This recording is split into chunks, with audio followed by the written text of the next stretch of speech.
Ito yung hinahanap ko, madalang ako makakita ng DID. Ito para sa akin ha, kung ayon sumang-ayon para sa akin, ito ang DID na legit.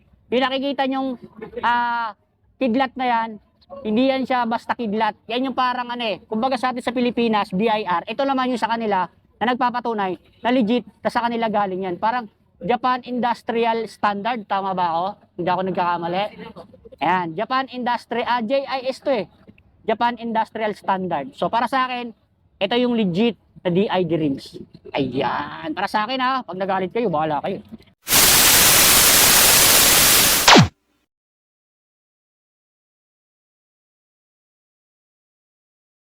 So, what's up mga repa? Boss Alvin muli nagba...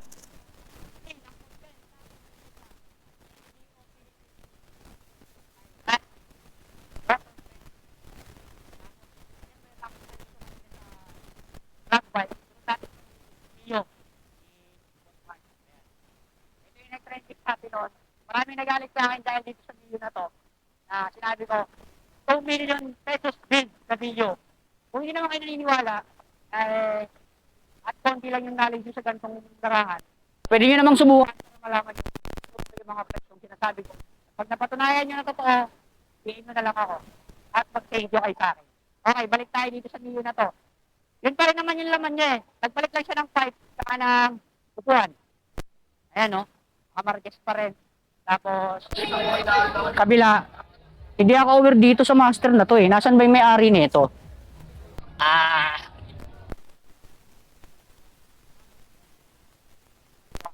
Hindi ako sure ha, pero mas mahal ko nandito ka, pa-comment ako nito para maitama natin kung ano ba ang tawag dito sa master na nandito mo sa kaliwa. Tapos dito, ayan o, naka-nickel na tupat. Ayan. Boss Mark, tahimik lang. Tapos yung dish niya, naka-Moto 3. Tapos sa rims. Ayan. Ako naka-front eh. Okay. Ayan. Tapos, ayan. Palit siya ng pipe na dating nakadaling siya. Nag-NLK siya. Tapos sa flat seat, palit siya ng APR. Tapos yun pa rin. Ayan o. Naka-APR pa rin siya. Yun pa rin naman. Alam ko wala naman siyang binago. Tagal-tagal din tong naimbak, huling nakasama natin to para first year anniversary ng Team Hampas Lupa sa Bulacan. Tapos ayun pa rin yung ano niya, college magnesium stab. Naka gold rod. Tapos dito, kala. Tingnan mo na akong malalim. PDK R1 Kawasaki. Ayan. Bali dalawa na yung PDK dito kasi yung unang PDK yung kay Boss Malin. Ito pangalawa. Ayan. Shoutout sa owner mga from saan po kayo ma'am? Iloilo. Dumayo dito para mag-entry sa NGO. So shoutout sa kanila. Anong pangalan ng grupo nyo? Ayan. Shoutout sa kanila. Ito yung entry nila. Ayan. Rosie. Ito. Boss, sinong may-ari nito? Pwede kong matanong? Anong tawag dito sa master nyo sa kaliwa? Pa? Ng Rossi. O Rossi silver pin. Tapos naka Honeywell na switch. Tapos ito Rossi naman na gold pin. Tapos sa caliper, monoblock. Magnesium na po ba o monoblock lang? Monoblock lang na 4-pot. Ayan. So, na-all no. Tapos naka-chrome trims. Ayan no. Fittings. Ayan no. Pasok natin to. Classic van syempre. Ayan. Ayan yung laman nila, naka-nitro na suspension, naka-titanium na shifter. Ito tama sa Vans, naka-tawag ito Unitrack. Ayan. Tapos caliper sa likod, pakita ko na rin sa inyo. Ayan. Ito yung GP na tupat, tama? Okay. Paliwanag ko ulit, may nalilito. Tatlong klase to eh. May nickel nito, may CNC na black, tsaka yung kulay ganito, tsaka yung medyo matapang-tapang yung kulay. CNC pa rin yun. Ito naman, ito yung sumunod sa nickel kasi sagad na yung nickel. Ito yung GP kung tawagin. Tupat GP. Ayan. Tapos naka-Moto 3 din na flower type po. Sana all, no? Suspension nitro, no? Na all po. Sana all. Tapos dito, naka-stab na rin to. Anong stab net? Ano gimat nito? Ayun, no?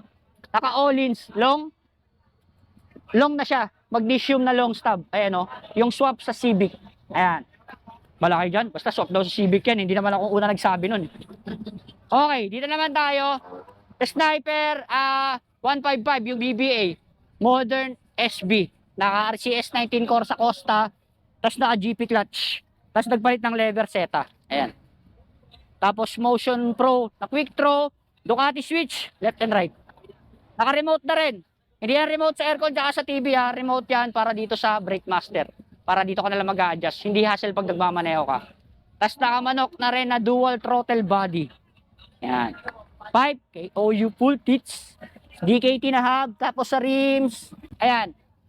Ito yung hinahanap ko. Madalang ako makakita ng DID. Ito para sa akin. Para sa akin ha. Kung ayon sumang-ayon para sa akin. Ito ang DID na legit. Yung nakikita nyong kidlat na yan.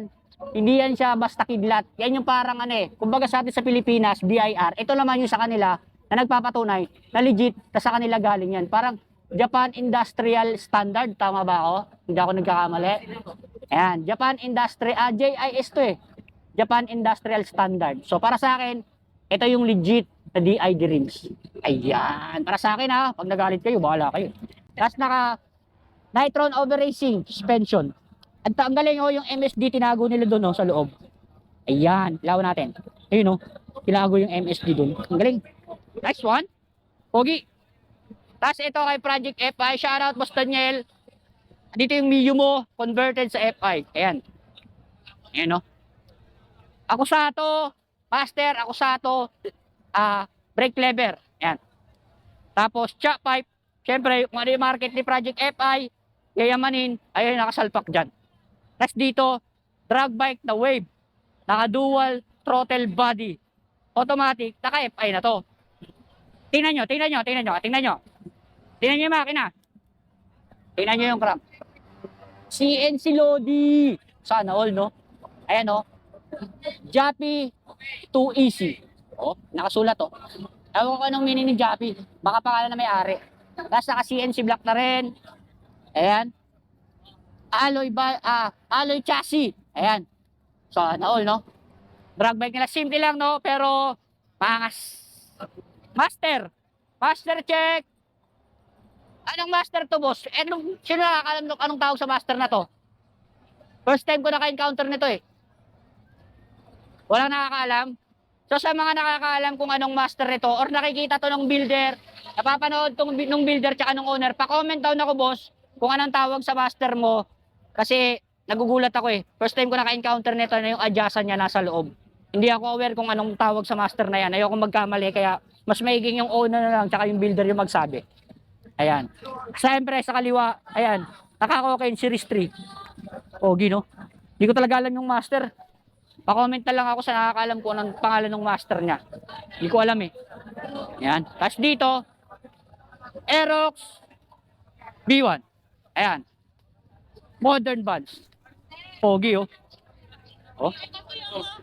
Ayan, Pogi, no? Ang ganda ng pipe niya na Itsalaya. Oo, di ba? May along carbon. Bago sa paningin ko yan, Pogi, no? Sana all, no? Tapos, sniper ulit na 155 BBA na modern SB. Ayan. Tapos dito, Wave. 125 Classic. Saan ito papasok? Sabi kanina, tawag dito street legal. Ayan. Siguro, di ako nagkakamali ngayon, street legal to. Eto, tama? Street legal, boss? Buti na lang nandito yung boss ko. Boss, tatanong ako, alam mo ba yung master ng Wave? Anong pangalan nun? Ano ba? Yung Wave. Hindi ko alam kung anong tawag sa master niya Raymond. Yung master? Master. Master niya. Tingnan mo. Hindi ko rin alam kung anong tawag. Buti na lang, nandito yung tropa natin. Shoutout, Handlate Bolts, Boss JC. Ng JC Garage. Ito, mapatulong tayo sa mga nakakaalam kung anong tawag sa master na to. Hindi ako nagsabi kung anong tawag dyan Thumb brake. Thumb brake. Duhan thumb brake. Duhan thumb brake. Okay, ayan. Salamat, boss. Duhan thumb brake. Ayan. Shoutout kay boss. Galing ni boss.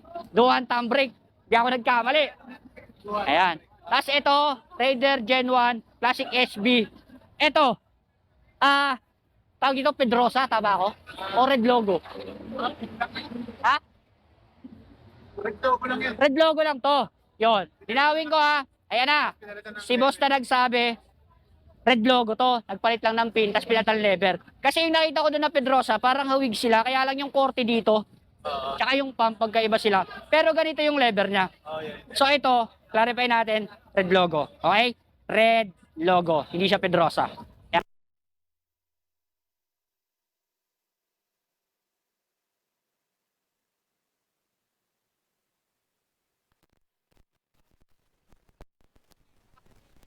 Pagkagalit na naman kasi sa akin. Wait. Nakastan na lang para maganda. Kung naalala nyo, kinontent ko yung wave 110i mas Daniel Blanco ng Project FI. Sabi nyo, Rusi. Sabi nyo, Motorstock. Wala kayo. Yan. Ito. Honda. Anong FI? Ilang cc? Honda Wave 125 FI. Sa unit. Yun. Unit ha. Sila yung sabi. Pilipinan ko lang sa inyo. Ayan.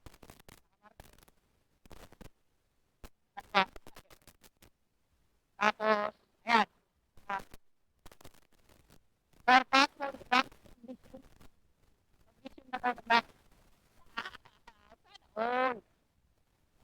Tapos GPD.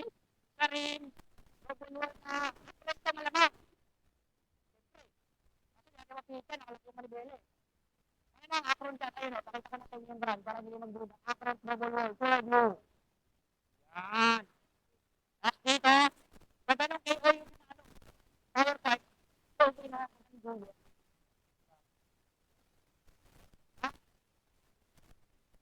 Honda Wave 125 blade. Honda Wave 125 blade. Yan. Honda Wave 125 blade. Siyempre, yung mga bolts nito, walang basic garage yan. Naka-8 bolts tapos, naka-sawa, suspension. Tapos, siyempre, may agimat yan. Ito, matagal ko nakita ko, pre. Ang galing ko. Matagal ko pinababarang sa inyo sa Facebook, eh. Ay. Ha? Amo niya. Okay. Kakanain mo kasi yung 18. Ah. Tol, Wag na. hindi niya naririnig. Kakabugbog lang yun eh. Sino bumugbog? Sino daw mamumugbogo? Ilipat ito. Yung magulang. Jowa kasi ito ng minor. Ngayon, Tapos? tatay, nabugbog siya, tapos napakulong eh. Okay. Maniniwala. Huwag kayong maniniwala sa sabi-sabi pero pwede yung paniwalaan yung nagsabi. Areglo yun kasi yung minor, lalaki naman eh. Ay! Putang ina! Yun ang masaklap dun! Minor! Lalaki! Pedophile pala to! De, tropa natin yan. Long time no look. Ilan taon? Ay, sila daw 13. Ate, 7 daw. Shit, si ano eh, si Romy eh. Eh, mahilig sa malauhog. Ayan. Ito naman. PCX 160. Ayan. 150. Kinonvert lang. Okay. Tinawin ko ha. PCX 1. Convert sa disc. Ayan. So, pwede pala. Ayan o. Ayan yung laman niya. Ayan o. Uy. CNC. Throttle body. Ayan o. Ganda nung gas tank no. Tapos, push, lock, open. Ayan. Kala ko yung brand niyan. Tapos naka SDMX na all-ins. Stub. Gas tank, prad. Ito yung ano niya, radiator na yun alloy. Sana all, no? Tapos naka-block na rin CNC. Ayan o. Pogi, no? Ha? Pati head, saka CNC na rin. Pero may kulay nga lang. CNC block na rin. Ayun no. Tsaka head, CNC na rin sana all. Suspension natin, di ko makatano to eh. WP. Okay. Tapos KOU na full tits. Ayan. Okay. Tapos RCS 19 and 16. Corsa Costa. Sa rims. Ano rims nyo? Yuko? Yoko rim. Parang ayoko sa'yo, ganun. Shoutout sa kanila. 12 minutes na tayo. Putulin ko na yung part 3. Mag part 4 tayo dito naman. Yan sa hilerang yan. Kasi kanina medyo umuulan. So, di natin tinuloy. Ngayon, after nitong part 3, diretso tayo sa part 4 dun sa mga unit na nandun. Muli, Boss Alvin nagpapaalala na sa motor show dapat motor lang magkakalaban at ang mga builder at owner umuwi ng magkakaibigan.